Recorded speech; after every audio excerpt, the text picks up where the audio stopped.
The future will not belong to louder voices or faster fingers. It will belong to those whose minds have awakened, who see beneath appearances and choose wisely. We live in an age of data. The world deposits facts, opinions, images, notifications into our laps with the zeal of an industrial press. For many, mastery is reduced to the acquisition of more of this commodity, another article consumed, another source bookmarked, another strategy learned. Yet abundance of information has a paradoxical effect. Without a faculty to discriminate, knowledge accumulates as clutter. The awakened mind understands that the primary economic problem of our era is not scarcity of facts but poverty of attention. In that environment, awareness becomes the new currency, rarer than data, more decisive than cleverness, and more consequential than the clever manipulation of fleeting trends. Awareness differs from mere consciousness. Consciousness may be defined as the state of being awake in the biological sense. Awareness is a quality of directed attention and curved perception. You can be conscious and still be amnesiac about the present, swept by habit and external stimuli. Awareness implies the capacity to notice not only what appears but how and why it is appearing. To be aware is to be able to ask which facts matter, which signals are noise, and which patterns ought to be acted upon.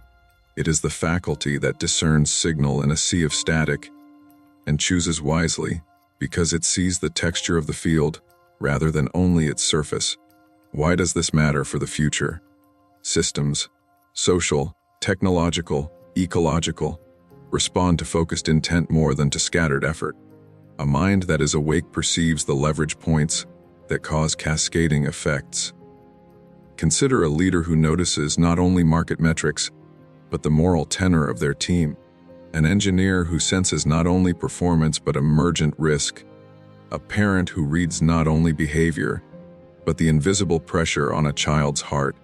Each acts from a field of perception that multiplies their effectiveness.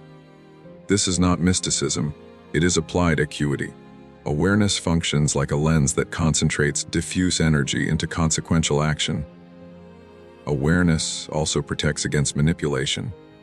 When attention is scattered, external designs, persuasive advertising, sensational media, performative outrage, usurp judgment.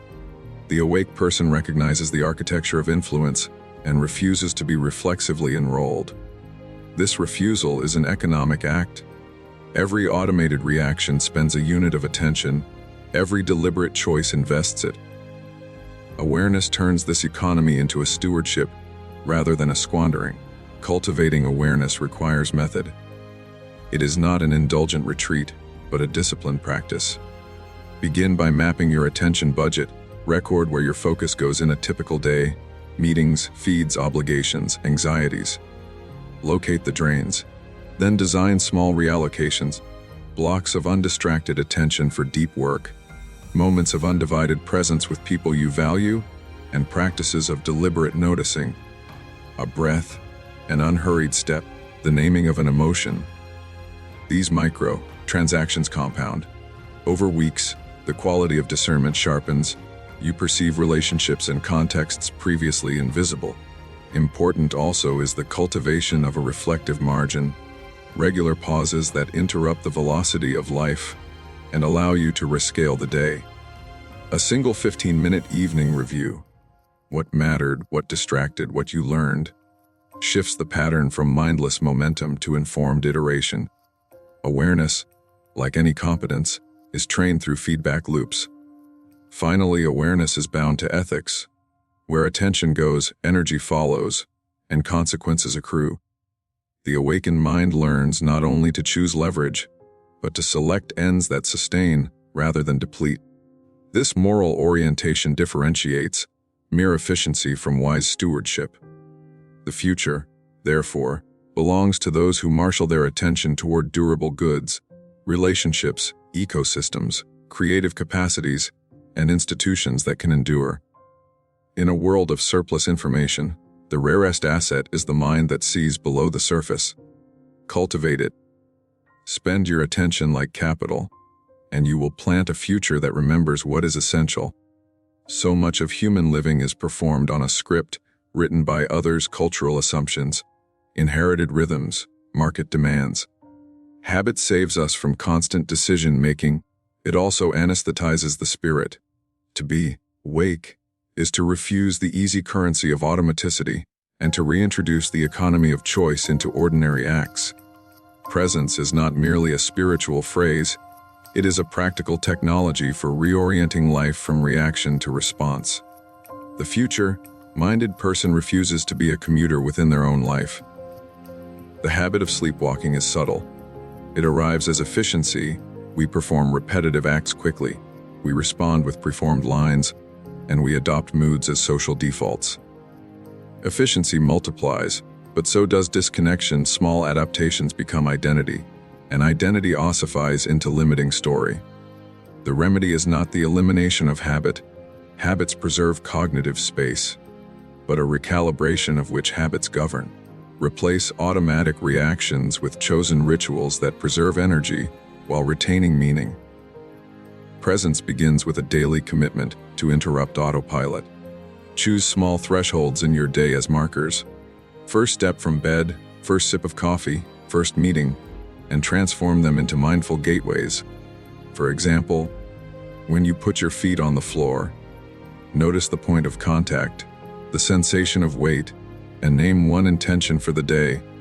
This modest practice signals to the nervous system that life is not to be consumed passively. It is to be stewarded actively. The ritual is not ornamental. It is an engineering of attention. Presence reorients relationships. How often do we half listen, planning our next retort while another speaks? The awake conversation is rare because it requires the discipline to suspend internal narrative and receive what is given. This listening is, paradoxically, the most efficient path to relational influence. People remember those who show up fully. Presence is persuasive not because it is performative, but because it is scarce and therefore valuable. Presence also reshapes decision-making. An automated mind responds to urgent interruptions. An awake mind discerns significance. The practice of pausing, an intentional breath, a 2-minute inventory of options, interrupts the automatic cascade and invites deliberation. Over time, these small pauses restructure pathways.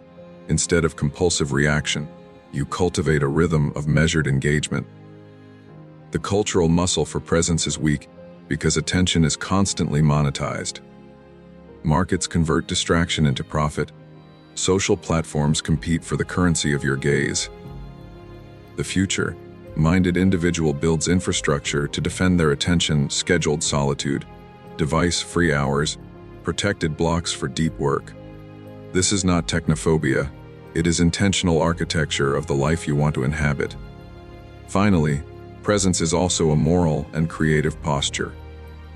It opens the possibility of noticing what others miss, the margin of a conversation where compassion could be offered, the overlooked detail in a project that would make it durable, the subtle difference in a child's face that signals need. Presence enlarges agency because it creates the conditions in which small, high-leverage acts are visible and therefore possible. Refuse to perform life on default. Make presence the default setting of your days, and you will discover that the future organizes around those who attend. An awakened mind is not only outwardly attentive, it is inwardly literate. The inner landscape, thoughts, feelings, images, impulses, constitutes the terrain from which outer choices spring. Most people treat inner phenomena like weather, unpredictable, irritating, something to be endured. But the future-minded read this landscape with the skill of a cartographer. They know that moods contain messages, that images are vectors of the imagination, and that unexamined impulses direct behavior with surprising fidelity. To be awake is to be fluent in the language of one's own interior. Start with a simple premise. Emotions are information, not imperatives. Arising anxiety is not a mandate to flee, but a signal about boundary, risk, or expectation. A persistent irritation may reveal an unmet value. The practice of naming, I feel anger in response to feeling dismissed, converts undifferentiated effect into actionable data. Naming calms the limbic surge and creates a space for choice. This practice, repeated daily, develops what might be called interoceptive attention, the capacity to notice body states and to read them as meaningful. Images and fantasies also require literacy. The imagination is not mere escapism. It is a laboratory where possibility is rehearsed. The image you hold about your future primes perception. A bleak narrative narrows potential. A vivid, precise positive image organizes attention toward opportunities. The awakened mind cultivates imagery deliberately, rehearsals of behavior that feel plausible and embodied. Visualization is not airy wishery. It is targeted rehearsal that aligns nervous system priming with strategic action. Thoughts, too, require discernment. Much cognitive noise, rumination, obsessive worry, self-justifying narratives, acts like static. The awakened mind learns to distinguish constructive thought from compulsive loops. The technique often involves anchoring thoughts to purpose. Is this story useful for what I intend to make, or merely protective of an old identity? When the latter, the skill is to notice and redirect attention to a constructive practice. The integration of these faculties is the heart of inner literacy. You notice the felt sensation, name it, observe the accompanying image, and query the thought that narrates the scene. Then you design a small action that either honors the truth of the sensation or repairs its distortion. This is not therapy in a technical sense. It is disciplined interior management. Over time, patterns become legible. You learn which triggers lead to which reactions, which images enrich performance, and which narratives sabotage generosity. Finally, inner mapping is ethical. Clarity about your interior life reveals not only personal patterns, but also relational liabilities. A leader who knows their tendency toward reactivity can commit to repair protocols. A parent who recognizes avoidance can hire support. The practice of inner mapping fosters humility. You see the limits of your present patterning and the routes through which growth will require cost and courage. The future belongs to those who know their own terrain. Map it, attend to it, and let inner literacy become your compass. Attention is not neutral, it is active agency. Where you place it, the world aligns. In modern economies, attention is stretched thin. The future, therefore, belongs to those who can concentrate it like light through a lens. Focus is not only a personal skill, it is a corrective to entropy. A focused mind organizes resources, anticipates feedback, and creates leverage. This section is a guide to treating attention as the primary instrument of change. First, commit to a politics of prioritization. Most people confuse urgency with importance. A focused person crafts a small set of weekly priorities, no more than 3, that will receive concentrated blocks of attention. These are not tasks but fields of investment, a relationship to deepen, a skill to develop, a project to ship. By aligning habit and calendar to these priorities, attention compounds rather than dissipates. Second, adopt practices that protect deep time. The architecture of attention must be defended. Time blocking, ritualized start cues, and no meeting days are not indulgences but infrastructure. The aim is to create predictable stretches where attention can do its generative work without the tax of constant context switching. The brain pays a heavy cost each time it shifts focus. Protect the cognitive budget by design. Third, cultivate selective openness. Focus is not isolation. It requires an ability to be open to relevant signals while excluding noise. Train filters a small set of trusted sources, mentors who can be consulted for the most consequential decisions, and systems that distill data into actionable insight. Curate the environment so that attention is not wasted on the irrelevant. Fourth, use attention to shape narrative. The stories you tell about progress matter because attention follows narrative. When you frame an endeavor as a meaningful arc, this month is learning, and next month is prototyping. You orient attention not as scattered curiosity, but as directed commitment. Narrative is the lever that converts daily acts into a coherent trajectory. Fifth, measure attentional ROI. Use simple metrics: hours of deep work, decisions made, prototypes produced. Track these over weeks. Attention that is unfettered shows up in small wins. Conversely, if metrics stagnate, examine where attention is bleeding and correct. Finally, attention is moral workload. What we attend to proliferates. If you give attention to fear, anxiety grows; to compassion, relationships deepen. The ethical dimension of attention cannot be ignored. The future belongs to those who focus on generative goods: learning, repair, connection, and creation. Treat attention as a scarce resource and invest it with purpose. The future will follow where you look. An awakened mind is powerful alone. A cluster of awakened minds is transformative.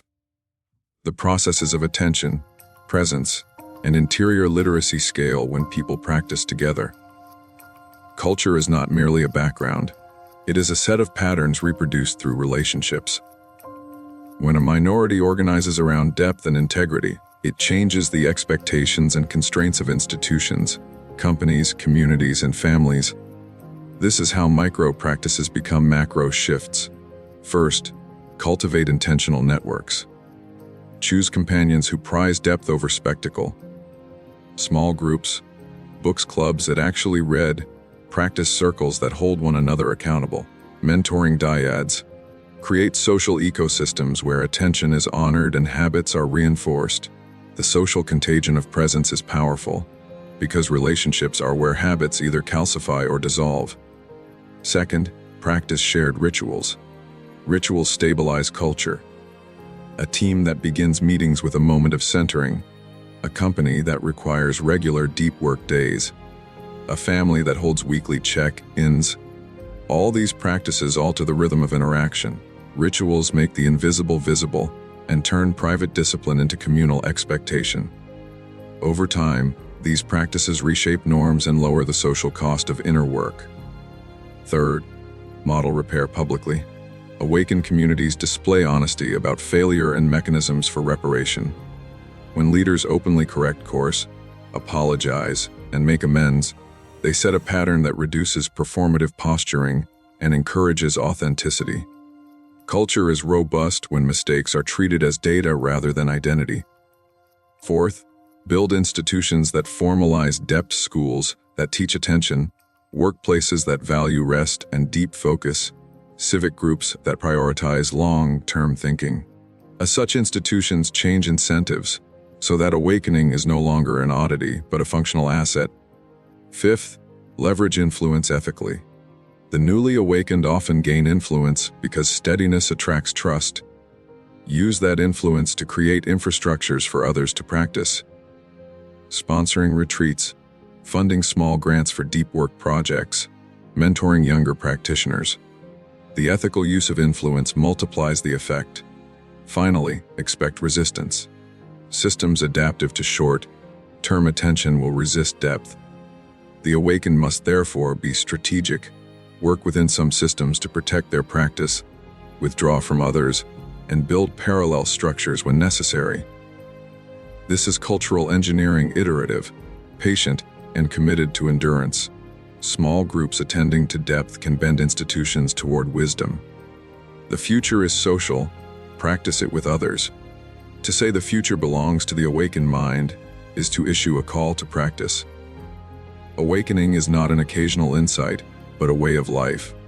It requires rituals that align the nervous system, risks that test integrity, and responsibility that channels influence toward life. Here are the practical contours of such a discipline. Ritual: build a daily architecture that cultivates presence. Morning centering, midday pause, evening review. These are not optional pieties. They are the scaffolding of sustained attention. Include a weekly practice of reflective synthesis, an hour to review the week's attention investments, failures, and changes. Risk: the awakened do not avoid risk, they accept calibrated exposure. Growth requires testing public commitments, prototypes, difficult conversations. Design low-cost experiments that push the edge without catastrophic exposure. Risk teaches humility and reveals blind spots that solitude cannot. Responsibility. As attention sharpens and influence grows, steward it ethically. Prioritize outcomes that expand human flourishing. Use resources to amplify practices that reduce harm and foster resilience. Accountability structures, mentors, peers, community boards. Protect against vanity. Learning.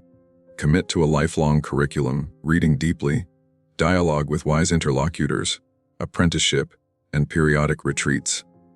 The awakened mind is a student of systems ecological, social psychological. Adopt curiosity as a discipline. Repair institute rituals of repair at personal and communal levels. Mistakes will occur. Repair practices, apologies, restitutions, public corrections.